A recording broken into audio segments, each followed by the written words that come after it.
O yan. Nandito ako ngayon sa harap ng Nathaniel. Ayan o. Yan ang Nathaniel. O. Nandito ako ngayon sa harap ng Nathaniel. O.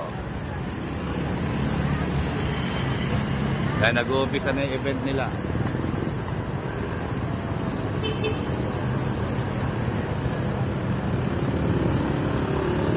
Ayan yung Nathaniel Hotel. Oh. Baka sabihin nyo, fake news. Oh, ayan, oh, si Kuya Mel nasa Nathaniel Hotel. Oh, ayan, nandito ako, naghihintay ako dito. Oh, di ba? Oh.